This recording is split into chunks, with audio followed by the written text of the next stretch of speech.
మనం కొంతమందిని ఎంత దూరం పెడితే అంత మంచిది. లేకపోతే మన మంచితనాన్ని కూడా చేతకని ఛానల్లో చూస్తారు. నీతిగా బ్రతికేవాడికి నిందలెక్కువ, బాధ్యతగా బ్రతికేవాడికి బాధలెక్కువ. కోపం వచ్చినప్పుడు ఒక్క నిమిషం మౌనంగా ఉంటే బాధపడే 100 రోజుల నుంచి తప్పించుకోవచ్చు. నీవు గాయం గురించి కాదు ఆలోచించాల్సింది, ఎలా కోలుకోవాలని ఆలోచించు. పడిపోవడం గురించి కాదు ఆలోచించాల్సింది, ఎలా నిలబడాలి అని ఆలోచించు. నోరు లేని మేకల్ని బలిస్తారు, కానీ సింహాన్ని కాదు. గుర్తుంచుకో. కాబట్టి మేకలా కాకుండా సింహంలా జీవించు. గెలిచిన వాళ్ళు నీతులు చెప్తారు, ఓడిన వాళ్ళు అనుభవాలు చెబుతారు. ఓడిన వాళ్ళతో అనుభవాలు చెప్పుకోవడం మంచిది. పడిపోతే పైకి లేపేందుకు ఎవరు లేరని గ్రహించిన వాడు వేసే ప్రతి అడుగు ఆలోచించే వేస్తాడు. నీవు ఒక నిర్ణయం తీసుకున్నాక మార్గం ఎలా ఉన్నా గమ్యం చేరాల్సిందే. విరిగిన పాలతో చేసిన పదార్థానికి విలువ ఎక్కువ. అదేవిధంగా నలిగిన మనసుతో చేసిన ఆలోచనకి విలువ ఎక్కువ. చావు బతుకులు ఎక్కడో ఉండవు. ధైర్యంలోనే బ్రతుకు ఉంటుంది, భయంలోనే చావు ఉంటుంది. నీ లక్ష్యం మంచిదైతే సరిపోదు, నీవు నడిచే మార్గం కూడా మంచిదై ఉండాలి.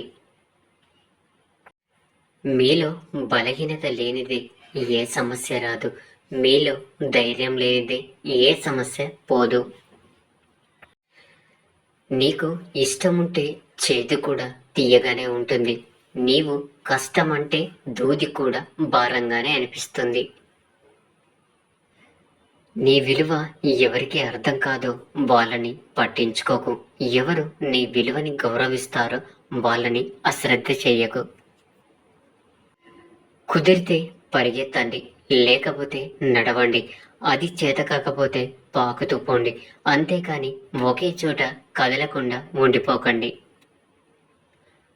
పంటే కాదు, కొందరి పాపం కూడా పండుతుంది. కొన్నాళ్ళు ఎదురు చూడాలంతే. పంటను రైతు పండిస్తే పాపాన్ని ఆ భగవంతుడు పండిస్తాడు. ఏం మాట్లాడాలో తెలిసినవాడు, ఏం మాట్లాడకూడదో తెలుసుకోగలిగిన వాడు వివేకవంతుడు. ఇష్టం, కోరిక అనేవి మిమ్మల్ని బానిసగా మారుస్తాయి. ఓపిక, ఆశయం అనేవి మిమ్మల్ని ఎప్పటికైనా రాజులు చేస్తాయి. నీ మనసును నీవు అదుపు చేసుకోకపోతే అదే నీకు ప్రధాన శత్రువుగా మారుతుంది. నిన్ను ఎవరో ఎగతాళి చేశారని మీ జీవితం ఆగిపోకూడదు. ఎగతాళి చేసిన వాడు ఏడ్చే విధంగా ఉండాలి నీ జీవితం. నీవు రోడ్డు మీద రాయిలా ఉండకు, ఎవడో ఒకడు తన్నేస్తాడు. ఊరి చివర కొండలా ఉండు, తాకడానికి కూడా ఆలోచిస్తాడు.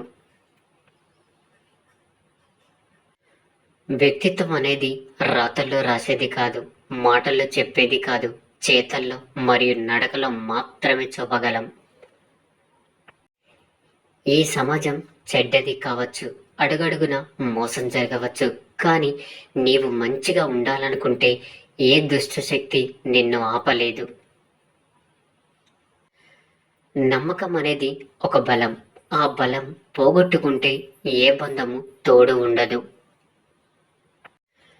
మిమ్మల్ని అనుమానించే వాడిని మీ దగ్గరకు రానియకండి. మిమ్మల్ని అవమానించే వాడి దగ్గరకు మీరు వెళ్ళకండి. నీ నుండి వచ్చే ప్రతి ఆలోచన మరో వ్యక్తికి వెలుగును చూపించేదిగా ఉండాలి, కానీ చీకట్లోకి నెట్టేసేదిగా ఉండకూడదు.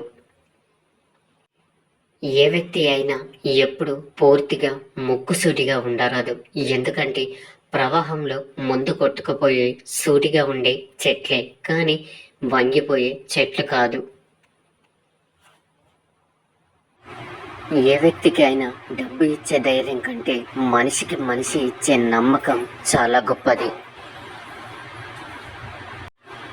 ఏదో ఒకనాడు తెగిపోతుందని తెలిసి కూడా తెంచుకోలేనంత బంధాన్ని పెంచుకోవడమే మనిషికి ఉండే పెద్ద బలహీనత. నీవు తలదించుకుంటే గౌరవం, తల వంచుకుంటే బానిసత్వం. అర్హత లేని వాడికి గౌరవం ఇస్తే వాడు నిన్ను బానిస అనుకుంటాడు. ఖర్చు విలువ తెలియకుండా అర్ధాంగిని, కష్టం విలువ తెలియకుండా కుమారుడి, బంధాల విలువ తెలియకుండా కుమార్తెను ఎంత పెంచినా దండగే. మీ బలం ఉపయోగించి ఎదుటివారి మీద గెలవడం చాలా సులభం, కానీ మీ గుణమును ఉపయోగించి మనసు గెలవడం చాలా కష్టం.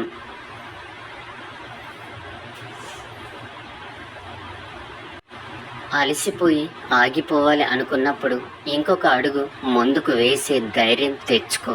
భయాన్ని బందీని చేస్తేనే ధైర్యం దారి చూపిస్తుంది. ఈ రోజుల్లో తప్పు చేయడానికి ఎవరు భయపడడం లేదు. చేసిన తప్పు బయటపడకుండా ఉండడం కోసం మాత్రమే భయపడుతున్నారు.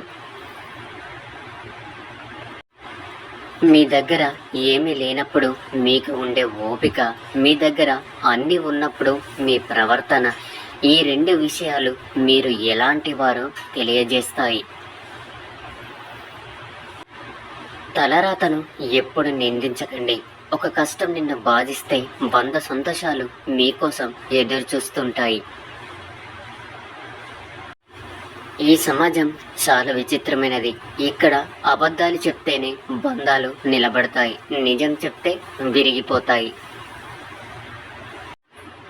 మీ నిజాయితీ, ధైర్యం, తెలివితేటలు ఇవేమీ మిమ్మల్ని గెలిపించలేనప్పుడు మీ ఓర్పు, సహనం మాత్రమే మిమ్మల్ని గెలిపించగలవు. ఓర్పుగా పనిచేస్తే నీ శ్రమ ఎప్పటికీ వృధా కాదు.